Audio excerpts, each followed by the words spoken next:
नमस्कार। मैं राकेश परमार। एक तो मित्रों, मैं बहुत दिनों बाद, मेरे ख्याल से करीब करीब महीना दिन के बाद आपके सामने आज उपस्थित हो रहा हूँ। कारण था कि मेरी तबीयत ठीक नहीं थी और कुछ और परेशानियाँ थी। आज भी मैं नहीं आता, लेकिन विषय इतना संवेदनशील है, विषय इतना गंभीर है कि मुझे आना पड़ा मजबूरी में। आज का विषय ऐसा है कि मैं चाहूँगा कि आप सब अपना अपना आशीर्वाद इस विषय पर ज़रूर दें। अपने अपने माध्यमों से, अपने अपने तरीक़ों से मेरे बात का समर्थन करें। आप से अनुरोध है कि इस वीडियो को शेयर करें, लाइक करें और अपने अपने समूह में पहुंचाएं ताकि मेरी बात आम जन तक पहुंचे। मैं अपनी बात की शुरुआत करने से पहले एक तो आज महाराणा प्रताप की जन्म जयंती है।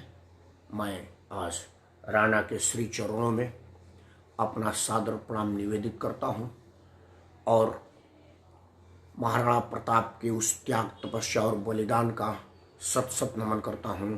हे राणा, आप हैं इसीलिए आज हिंदू धर्म जिंदा है। आपने उस मुगल आक्रांता, उस मुगल बर्बर शासक जिसे कुछ इतिहासकारों ने धर्मनिरपेक्ष और पता न क्या क्या कहने और प्रचारित करने का प्रयास किया, उसको कुचलने और उसके सामने खड़ा होने का हिम्मत किया, उसको पराजित करने का प्रयास किया और उससे मुकाबला बराबरी पर रखा। इस बात के लिए एक बार पुनः आपके सिर चरणों में प्रणाम निवेदित है। हे राणा, आप युगों युगों तक इस भारत वंश और भारतवंशियों के दिलो दिमाग पर रहेंगे। आप हमेशा से आदर के योग थे, आदर के योग हैं और आदर के योग ही रहेंगे।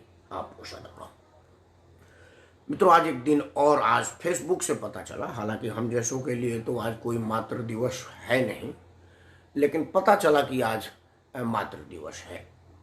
मैं करीब 12 साढ़े 12 बजे अपने पूज्य माता जी का वो एक पुराना तस्वीर है जिसमें मैं उनके गोद में हूँ, और एक वो तस्वीर जो मैं 17 अप्रैल उनके पुण्यतिथि पर उनके सामने दीपक जला करके उनका आशीर्वाद मांगा था, वो दो तस्वीर लगाते हुए लिखा था कैप्शन कि मेरे लिए एक दिन माता दिवस नहीं है, मेरे लिए तो ऐसा कोई दिवस नहीं है जिस दिन माता पिता दिवस न हो, उनका आशीर्वाद न हो, लेकिन फिर भी दुनिया का ख्याल रखते हुए मैं भी मातृ दिवस की हार्दिक शुभकामनाएं आप सभी को देता हूँ। फेसबुक पर जितना आज माता जी के साथ वाली तस्वीर आई, माँ को प्रणाम करने की तस्वीरें पोस्ट की गई, बढ़िया बढ़िया स्लोगन लिखा गया, उसको देख करके मैं बड़ा विचलित हुआ। बिल्कुल, मतलब विचलित शब्द का इस्तेमाल कर रहा हूँ, आश्चर्यचकित हुआ और दिल्ली के कुछ वृद्धा आश्रमों में फोन किया कि भाई आज आपके यहाँ सब माताएं हैं या चली गई हैं अपने अपने बच्चों के साथ। वृद्धाश्रम वालों ने जो बात कहा मैं वो आपके सामने नहीं कहूंगा। अगर आज सबकी माताएं आपके साथ थी तो वो अभागने कौन है जो वृद्धाश्रम में आज अपने और अपनों का इंतजार कर रही थी। इस बात का भी ध्यान रखा जाए। एक बार पुनः आप सबको मातृ दिवस की हार्दिक शुभकामनाएं। मेरा भांजा कमलेश देख रहा है मुझे, इसकी माँ तो खैर इसके साथ ही है, ये तो खैर सोच भी नहीं सकता, नहीं कान के नीचे इसकी मम्मी है लगा देगी इसको। तो भी ये लोग हमारे कल्चर में खैर वृद्धाश्रम के लिए नहीं सोचा जाता, वो दूसरे लोग होते हैं। वो मेरा भांजा मेरे कल्चर का है, हमारे यहाँ इस पर विचार भी नहीं होता कि हमारे माता पिता हमसे अलग होंगे। एक चीज़ और देखा जाता है कि जिनके माता पिता वृद्धाश्रम में होते हैं वो लोग बहुत हाई फाई रिच होते हैं, उनके घरों में कमी नहीं होती, ना तो उनके पास संसाधनों की कमी होती, नौकर चाकर सब कुछ व्यवस्था होता है, तब भी उनकी माताएं वृद्धाश्रम में होती है। और मैं उन लोगों को देखता हूं जो दिन भर रिक्शा खींच करके भरण पोषण करता है, बड़ी मुश्किल से खाना खा पाता है, वो अपनी माँ बाप को अपने साथ ही रखता है, एक रोटी में 4 टुकड़ा करता है, एक पत्नी को देता है, एक बच्चे को देता है, एक अपने लेता है और एक अपने माता को देता है, लेकिन वो वृद्धाश्रम में नहीं छोड़ता। इसलिए एक बार पुनः उन सब लोगों को ईश्वर बुद्धि दे और हम तो यही दुआ करेंगे कि मातृ दिवस वो अपने माता पिता के साथ ही मनाए और अपने घर में, वृद्धाश्रम में नहीं। नमस्कार मित्रों, आज का विषय बड़ा संवेदनशील था, दुखी करने वाला था और बहुत चिंतित करने वाला था, इसलिए आपका आशीर्वाद मांगा हूँ शुरू में। एक बार पुनः है आपका आशीर्वाद चाहिए। कृपया मेरे वीडियो को लाइक करें, शेयर करें और अपने अपने समूह में भेजें ताकि आपके माध्यम से मेरी बात ज़्यादातर लोगों के पास पहुँचे। विषय है कि कोरोना वायरस के लड़ाई में जो हमारे अपने खलनायक हैं उनको देशद्रोही मैंने लिखा है। मेरे लिए बड़ा छोटा शब्द है। मेरा अगर बात माने तो लोग कह रहे कि उनको जेल में डाला जाए, उनको फलाना किया जाए। मैं बड़ी जिम्मेवारी और गंभीरता से कह रहा हूँ कि जेल उल में डालेंगे तो वहाँ पर वो आराम से मटन चिकन बिरयानी खाएंगे, आराम के जीवन जिएंगे। उन्हें उन्हीं लोगों के जिम्मे छोड़ दिया जाए जो उनको जनप्रतिनिधि बनाए हैं, जिनका नेता बनने का वो दावा करते हैं, और उन सबको सार्वजनिक जूता मारा जाए तब तक जब तक कि उनके शरीर की सारी ऑक्सीजन निकल न जाए। ये मेरा मांग है और मुझे लग रहा है कि सरकार नहीं मानेगी। तो सरकार ने ये कहाँ माना कि उन बेहुदों को राजनीति से अलग कर दिया, उन लोगों को कोई बड़ी पनिशमेंट दे दी। ये तो सब चलता रहेगा। साल दो तीन महीना बाद आप भूल जाएंगे कि कुछ ऐसा हुआ था। कोरोना के बाद कोई दूसरी चीज आ जाएगी, फिर कहाँ आपको याद रहेगा। हर्षद मेहता याद है किसी को? बोफोर्स घोटाला याद है? और भी कई तरह का हुआ है, प्लेग बीमारी आई थी वो याद है? नहीं रहेगा। हमारा मानसिकता तो बहुत भूलने वाली है। हमको यही कहाँ याद है कि हम एक तरफ कह रहे हैं कि जी जब तक दवाई नहीं तब तक ढिलाई नहीं, और सुबह बंगाल में कह रहे हैं कि जी सिर्फ 1 लाख लोग आए, 10 लाख की अनुमान थी। तो वो हम सब कहाँ याद रख रहे हैं। तो उस पर मैं बात नहीं करूँगा, लेकिन चर्चा का विषय है। देखिए, मैं दिल्ली में रहता हूं तो पहला हक तो दिल्ली के अरविंद केजरीवाल का ही बनता है मुझ पर। भाई मेरा मुख्यमंत्री है, मैं दिल्ली में रहता हूं। वो अलग बात है कि मैंने उसको वोट नहीं दिया था। मैं जीवन में ऐसे जैसे लोगों को वोट नहीं दे सकता, लेकिन फिर भी दिल्ली का मैं ना मतलब निवासी हूं, तो मेरा मुख्यमंत्री तो केजरीवाल है ही है। चर्चा करते हैं केजरीवाल पर। मित्रों, केजरीवाल एक अनोखा नेता है। नेता नहीं है, मतलब वो ड्रामाबाज है। नेता, सॉरी, मैं वापस लेता हूँ समझना। केजरीवाल एक अनोखा ड्रामाबाज, नौटंकीबाज आदमी है। जो वो कहता है वो करता नहीं, जो करता है वो कहता नहीं। जैसे कि केजरीवाल कहता है कि जी मैं ये करूंगा वो करूंगा, वो करता नहीं। और जो करता है, मतलब जितने देशद्रोही लोग हैं, विघटनकारी लोग हैं, आतंकी लोग हैं, उन सब लोगों को, हाँ पुनीत पांडे जी नमस्कार, उन सब लोगों को पालन पोषण करता है, ये बात वो कहता नहीं। केजरीवाल का एक पार्षद था, दिल्ली को जलाने में सक्रिय भूमिका निभाया। स्वयं अपने छत पर से बमबारी कर रहा था और टेलीफोन पर आजू बाजू के लोगों को संपर्क कर रहा था कि भाई आपने कितने पथराव किए, कितने देसी बम फेंके, कितने तेजाब से भरी बोतलें फेंकी, क्या क्या किया, वो सब उसको मॉनिटर कर रहा था। अंत तक केजरीवाल उसके साथ था। बोल रहा था कि नहीं वो तो पुलिस को फोन कर रहे हैं। फिर जब उसका CDR निकला, कॉल डिटेल रिकॉर्ड जब उसका निकला, तो वो पुलिस को नहीं अपने आकाओं को फोन कर रहा था, अपने लोगों को फोन करता। ये साबित हो गया इलेक्ट्रॉनिक एविडेंस है। केजरीवाल पढ़ा लिखा आदमी है, उसको डिनाई नहीं कर सकता। उसी का भाई है, दिल्ली सरकार में अल्पसंख्यक मामले का मंत्री है। ऑक्सीजन का सिलेंडर उसके घर में पाया गया है। शायद उसने बयान दिया है कि हमारे नबी के नगर से आया हुआ है और ये सिर्फ मुसलमानों को दिया जाएगा। ये मुझे मालूम नहीं कि उसका बयान है या फेसबुक पर फेक न्यूज चली है। व्हाट्सएप पर तो आजकल बहुत गलत सलत भी चलता है, मुझे इसका ध्यान नहीं है क्योंकि कोई ऑफिशियल तरह से आया नहीं है। लेकिन ये तो औपचारिक रूप से, आधिकारिक रूप से कोर्ट ने भी सम्मन दे दिया कि भाई बता, इतनी सैकड़ों हजारों कंटेनर तो अपने घर में काहे लिए रखा हुआ है, ये तो आ ही गया है। मैं ये नहीं समझ पा रहा हूं कि ऐसा मौका केजरीवाल के ही लोगों को क्यों प्राप्त हो जाता है। केजरीवाल के एक आदमी कहता है कि गोली मार देंगे, एक आदमी चुना हुआ जनप्रतिनिधि को धक्का देकर भगा देता है। केजरीवाल के साथ ऐसे ही लोग क्यों जुड़े होते हैं? क्या वो ऐसे लोगों को चुन कर लाता है या वो कोई बहुत बड़ा साजिश का हिस्सा है? ये चिंता का विषय है, क्योंकि केजरीवाल ये बात जानता है कि हम मुफ्तखोर लोग हैं और अगर मुफ्त की कुछ लालच देंगे तो हम तो अपने आप को बेच दें। महाराज वोट बेचे तो कौन सी बेचे। उसने ये कहा था, जैसे मैंने कहा ना कि जो केजरीवाल कहता है वो करता नहीं, जो करता है वो कहता नहीं। उसने ये कहा था कि हम 200 यूनिट मुफ्त देंगे, वो अभी तक दे रहा है। मेरा भी पड़ोसी है या मेरे जानने वाला आदमी है, मेरा घर है छोटा सा, उसमें 200 यूनिट का आता है बिजली। हालांकि मैं जिसमें रहता हूँ उसमें तो कभी ऐसा सौभाग्य प्राप्त नहीं हुआ, लेकिन हाँ 200 यूनिट तक जिसकी बिजली आती है उसका बिल जीरो आता है, ये बात सही है। लेकिन केजरीवाल ने उसमें ये नहीं लिखा था कि आपको मुफ्त बिजली के चक्कर में मौत भी मुफ्त देंगे। मतलब हम सरकार से रोज रोज टीवी पे आकर ड्रामा करेंगे कि भाई हमको ऑक्सीजन दीजिए, और ऑक्सीजन सिलेंडर आएगा और हमारे मंत्री के माध्यम से हम उसको ब्लैक में बेचने के लिए उसको स्टॉक कर देंगे और फिर वो करेंगे। ये केजरीवाल ने नहीं बताया, इसलिए मैंने कहा ना कि वो जो कहता है वो करता नहीं, जो करता है वो कहता नहीं है। खैर, केजरीवाल का सबसे बड़ा इशू है कि वो हमारे देश के अस्मिता पर, हमारे देश के एकता पर, हमारे देश के अखंडता पर खुलेआम कुठारघात करता है, हमारी संवैधानिक संस्थाओं पर चोट करता है और शरेआम। मतलब सबसे बड़ी बात है कि उसको इनकार नहीं करता कि मैं चोट नहीं करता। ये यही आदमी है जो 26 जनवरी को इंडिया गेट पर रजाई में सो रहा था कि हम 26 जनवरी मनाने नहीं देंगे। इसीलिए मुझे ये संदेह होता है कि क्या ये कहीं किसी साजिश का हिस्सा तो नहीं है, कोई बहुत बड़ा साजिश का पार्ट तो नहीं है। ये जांच का विषय है, लेकिन इसके क्रियाकलापों की जांच की जाए। इसके खासतौर से विदेश यात्राओं और विदेश के चंदों की जांच मैं चाहूँगा की जाए, लेकिन करेगा कौन? सबसे बड़ी बात है कि करेगा कौन, क्योंकि जांच के बाद जब विषय कुछ आएगी तो उसमें राजनीतिक गोटी हो जाएगी, तेरी चूप मेरी चूप। क्योंकि जांच करने वाले भी तो जांच के घेरे में हैं, तो फिर कौन करेगा? इसीलिए मन दुखी हो जाता है कि क्या करें। हम इस देश के वासी हैं जिस देश में नालायक रहते हैं, और हम उसी नालायकों के बीच रहते हैं। चिंता का विषय है, अफसोस का विषय है। मित्रों, एक और विषय आपके सामने आने से पहले एक छोटा सा बात बता दूं।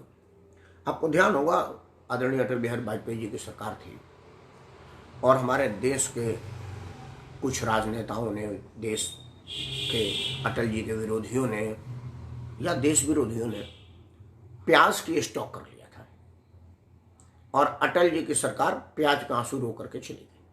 मतलब इस देश में प्याज की कालाबाजारी इतनी ज्यादा हुई कि लोगों को प्याज नहीं मिला और अटल जी की सरकार प्याज की बलि चढ़ गई। अटल जी की सरकार पर कोई बहुत बड़ा घोटाला का आरोप नहीं था, अटल जी की सरकार पर कोई बहुत बड़ा इल्जाम नहीं था, लेकिन अटल जी की सरकार चली गई कि आप प्याज के दाम कंट्रोल नहीं कर पाए, प्याज उपलब्ध नहीं करा पाए। ये हमारा देश ऐसा है जो प्याज की कीमत पर सरकार कुर्बान कर देता है, और लोगों को पता है। आज वही चीज दोहराई जा रही है। मैं ये नहीं कहता कि किसने क्या, लेकिन पंजाब के एक नहर से कोरोना की बहुत बेशकीमती वैक्सीन और बहुत बेशकीमती इंजेक्शन जो कोरोना मरीजों को लगाया जाता है, वो नहर में बहा दी गई है।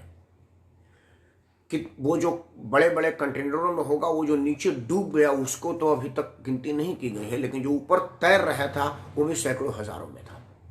और ये कोई विपक्ष ने नहीं पकड़ा है, स्थानीय लोगों ने अपने मोबाइल में रिकॉर्ड किया है और उसके लिए पुलिस को बुलाया है, मीडिया गई है, तब जाकर के ये चर्चा का विषय। तो क्या ये कोई विशेषी साजिश है या हमारे देश के कुछ राजनीतिक लोगों की साजिश है कि हम कोरोना से लड़ने वाले औषधि उपकरणों की कालाबाजारी करें, या तो अपना मान लो सिलेंडर तो बहाया नहीं जा सकता तो घरों में लेकर के रख देते हैं। आपने देखा है कि एक दिल्ली के होटल में, हालांकि वो अभी स्पष्ट हो गया है कि वो खान चाचा का नाम है, खान चाचा का होटल नहीं है, होटल करने वाला कोई और आदमी है।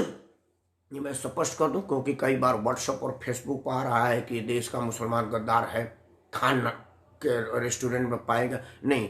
असल में क्या था कि वो खान और जो आदमी अपराधी है, वो दोनों का साझा बिजनेस चल रहा था। 2016 के बाद उन्होंने पूरे बिजनेस पर ऑक्यूपाई कर लिया।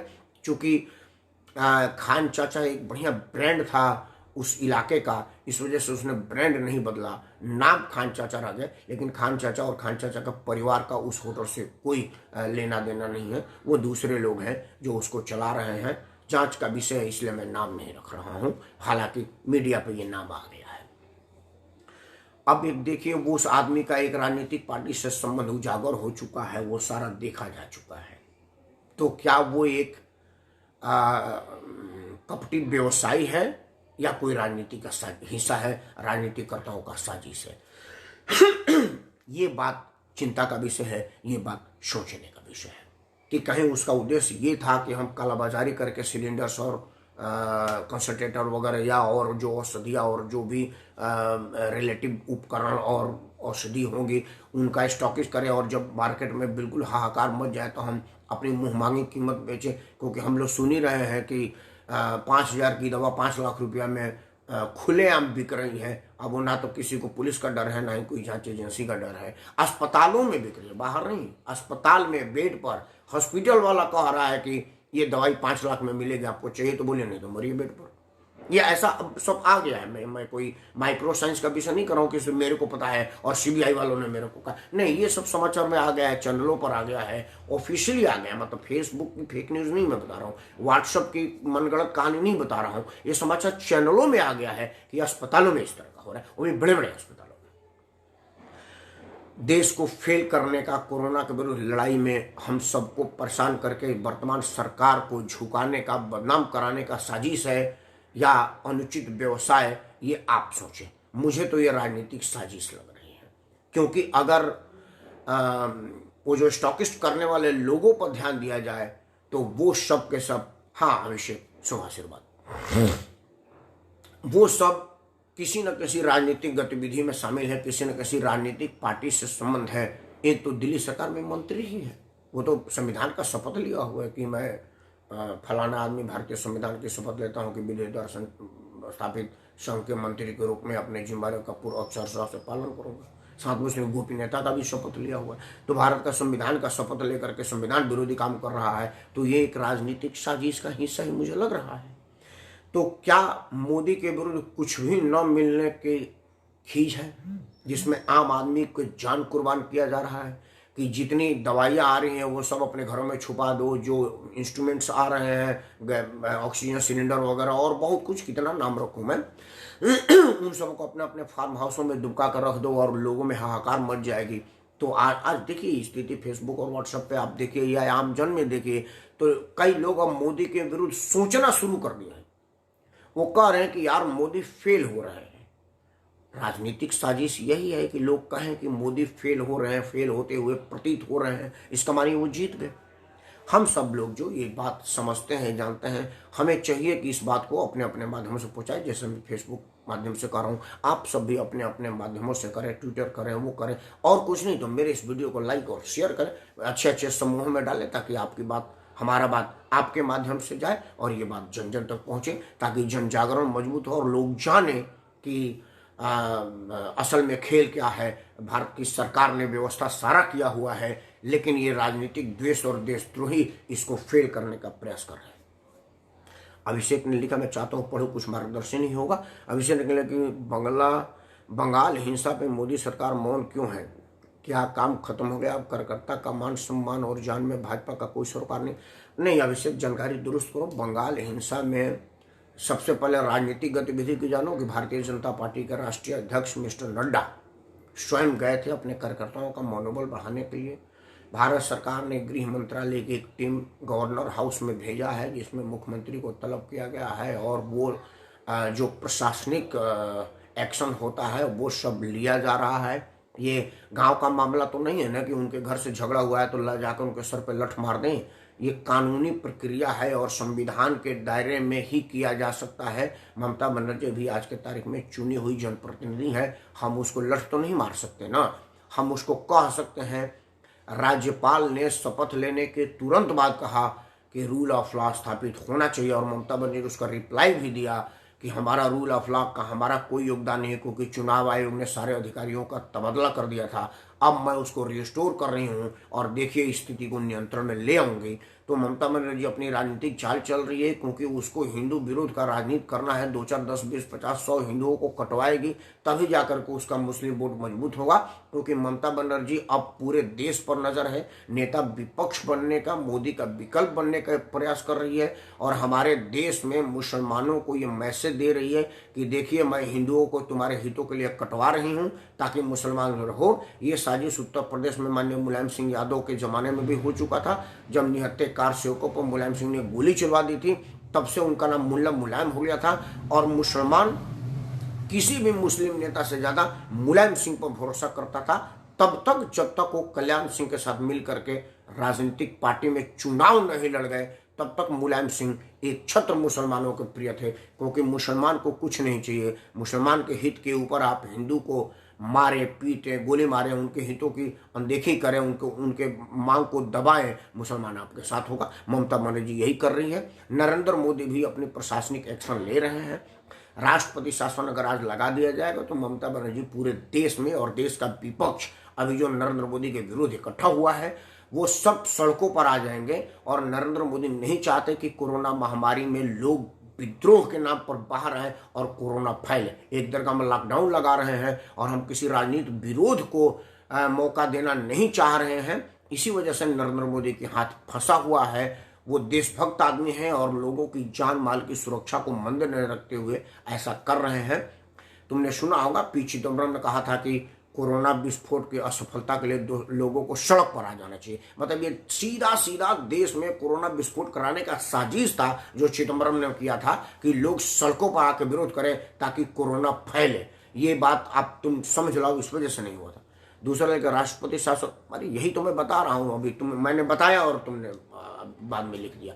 राष्ट्रपति शासन अगर लागू हो जाएगा तो विपक्ष सड़क पर उतर आएगा, और सड़क पर उतर आएगा तो हम एक तरफ कोरोना की चैन तोड़ने के लिए राष्ट्रपति शासन लगा रहे हैं, दूसरी तरफ विपक्ष की भीड़ हर जगह पूरे देश भर में आएगी। और हमारे राजनीतिक दलों को तुम्हारे जान से कोई मतलब नहीं है। बंगाल चुनाव हुआ, तमिलनाडु 5 राज्यों के चुनाव में कहाँ किसी ने कहा कि भाई सोशल डिस्टेंस पालन करो। वो बोले ना कि सड़क आइए, मेरे रैली में मजबूत कीजिए, मेरा नाम बढ़ाइए, तो वो आपके जान के का कोई कीमत नहीं है। राजनीतिक पार्टी हो, चाहे भाजपा हो, कांग्रेस हो, सपा हो, बसपा हो, उन्हें अपनी राजनीतिक प्रभावित होगी, आपका जान को दाव पर लगा देंगे। आपके जान से भारत का राजनीतिक पार्टी को कोई मतलब नहीं है। और अभी का जो विपक्ष है उसे अगर 1% कहीं मौका मिले तो वो तुम्हारा जान ले स्वयं ही। कोरोना में ले नहीं रहे हैं।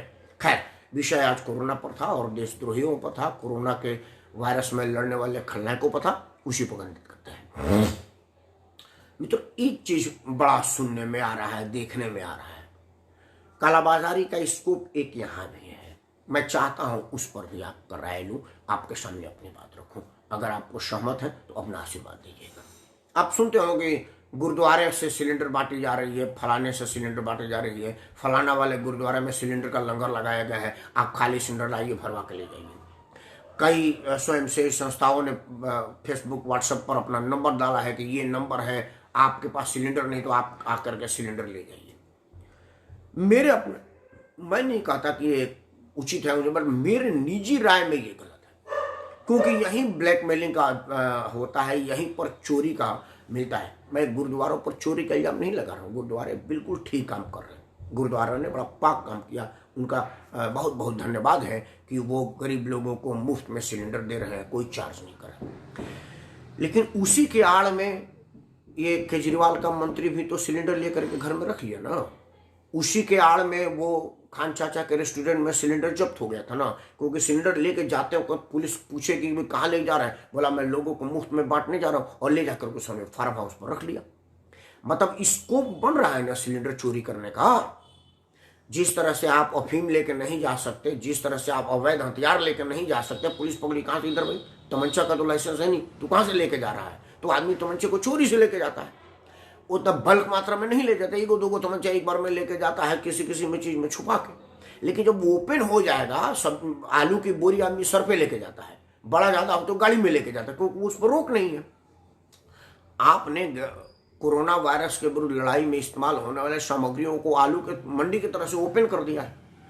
मेरा मानना है उचित ये होता कि भारत सरकार पहले दिन ये एक्शन ले लेती कि भाई गुरुद्वारों से या हर स्वयंसेवी संस्थाओं से कहती कि आप एक काम करिए, जैसे एक गुरुद्वारे में अभी तत्काल का अस्पताल बना, ये ठीक बात है, आपने अस्पताल बनाया, बहुत अच्छी बात है, क्योंकि अस्पताल ठीक है। लेकिन अस्पताल के अलावा अगर आप सिलेंडर वितरित कर रहे हैं, मेरे हिसाब से वो गलत है। सरकार को चाहिए था ये कहना कि ये आप गलत कर रहे हैं। अगर मैं सरकार में होता तो मैं सभी स्वयंसेवी संस्थाओं से हाथ जोड़ कर प्रार्थना करता कि आप सिलेंडर बांटना चाहते हैं, आप नजदीकी अस्पताल में दे दीजिए। आप कहिए कि मैं ये 1 लाख सिलेंडर अपने तरफ से दे रहा हूं, भारत सरकार खरीदने में अक्षम है, तो ये लीजिए और गरीबों में मुफ्त में बांटिए। तब होता था कि रास्ते में ट्रांसपोर्टेशन के टाइम भी लोगों को पता चला भाई सिलेंडर कहाँ लेके जा रहे हैं, मैं अपने घर किसे ले जाते हो, सरकारी संपत्ति है भाई, ये तो सरकार के पास है। तो चोरी का स्कोप नहीं मिलता। मेरे मेरे मेरे ख्याल से यही होना चाहिए था, लेकिन अगर ऐसा नहीं हुआ मतलब चोरी का स्कोप बना। देखिए, भारत सरकार शुरू शुरू में ये समझती होगी कि हमारे देश में ऐसे नकारे और नालायक थोड़े लोग हैं जो जीवन रक्षक दवाओं और जीवन रक्षक चीज़ों का इस तरह से स्टॉक कर लेंगे। सरकार ने ऐसा सोचा भी नहीं, क्योंकि उनके बियॉन्ड द इमेजिनेशन है ना भाई, उनके सोच के भी अलग की बात है, लेकिन ऐसा हुआ है। और जिस दिन ऐसा हुआ है सरकार को उस दिन कानून बना देना चाहिए, नोटिफिकेशन ला देना चाहिए, ऑर्डर निकाल देना चाहिए कि भाई आज के बाद गैस सिलेंडर किसी घर में पाया गया तो वो बिल्कुल उसी तरह का एक्शन होगा जिस तरह से आपके घर में अफीम पाए जाने पर होता है, आरडीएक्स पाए जाने पर होता है, अवैध हथियार पाए जाने पर होता है, और कोई चीज़ जाली नोट पाए जाने पर होता है। उस तरह का एक्शन और कार्रवाई की जाएगी।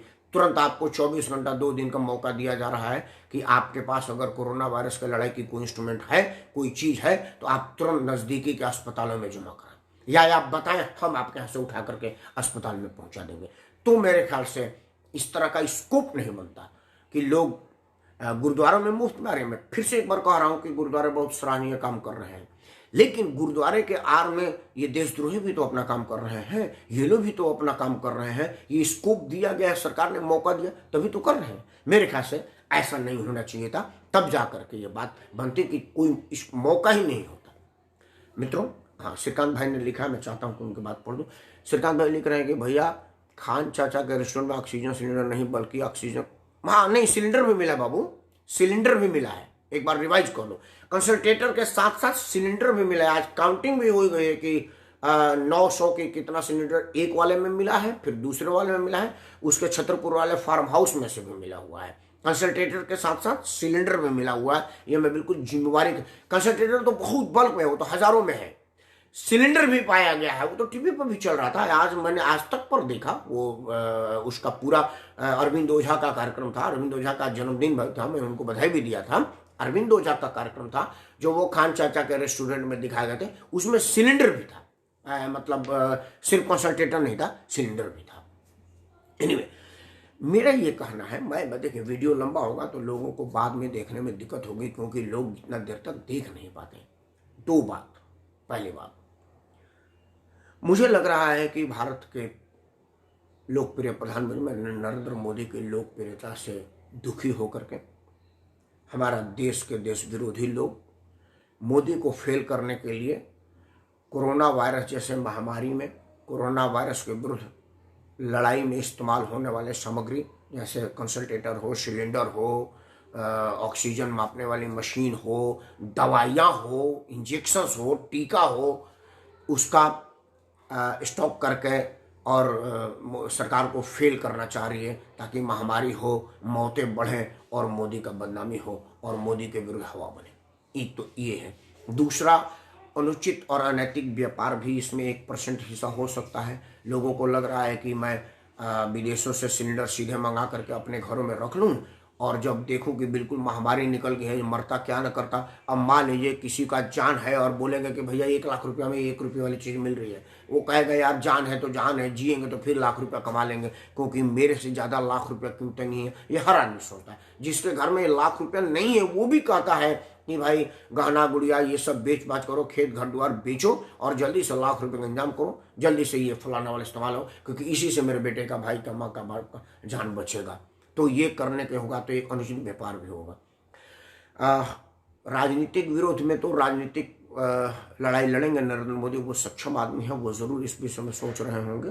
उनका क्या मजबूरी है मैं समझ सकता हूँ, क्योंकि वो नहीं चाहते कि एकाएक अचानक कुछ करें और विद्रोह हो जाए और लोग सड़कों पर आ जाए, क्योंकि देश के वित्त मंत्री और गृह मंत्री रहे पी चिदम्बरम ने तो लोगों को कह दिया है कि मोदी के विरुद्ध सड़कों पर आइए। ये देशद्रोह का सबसे बड़ा पराकाष्ठा है कि आप कोरोना महामारी में सरकार कह रही है कि आप घरों में रहिए और आप कह रहे हैं कि सड़कों पर आइए। ये भी एक तरह से देशद्रोह की श्रेणी में आता है। लेकिन चिदम्बरम का गिरफ्तारी नहीं होगी, क्योंकि गिरफ्तार करने वाले कौन है?